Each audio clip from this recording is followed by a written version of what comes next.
Number 9, Monster M says, "Yo, Mike, how would you react to someone who claims that angels don't have free will and that by extension, God commanded Satan to rebel, hoping to address this issue and the heart here? Thanks." I mean, whenever I hear someone make a statement like that, that I don't know of any scripture to support it, and it's not a statement I've really heard before, at least not off the top of my head, my first question is always like, why do you think angels don't have free will?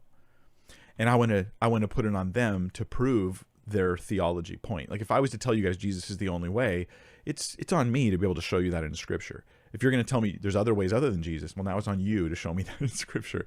If you're going to tell me angels don't have free will, I need you to show me that in Scripture, right? I need you to show me that. I can't think of anything in Scripture that demonstrates angels don't have a will and the ability to make choices. It'd be very strange if I think Scripture would look different if God had commanded Satan to do what he did, because why is he then rebuking him for it?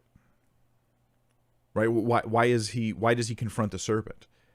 On your belly you shall crawl, eat dust the days of your life, and she's gonna, the descendant of Eve is gonna crush your head. Why is there a rebuke if he was just following orders?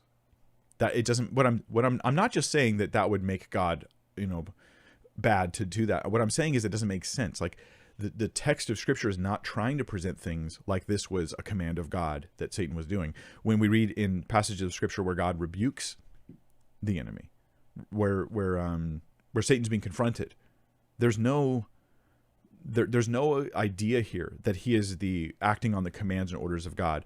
The closest you could get to it is statements in Scripture that imply that God is allowing Satan to do certain things.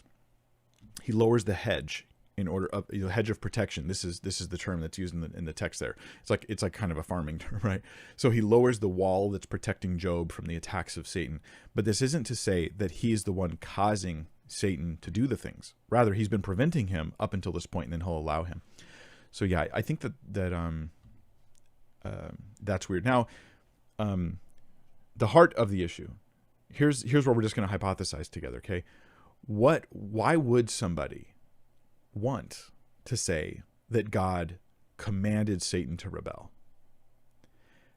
Possibly because, and here's my first thought, to be honest, because maybe there's something they want to accuse God of doing that's wrong.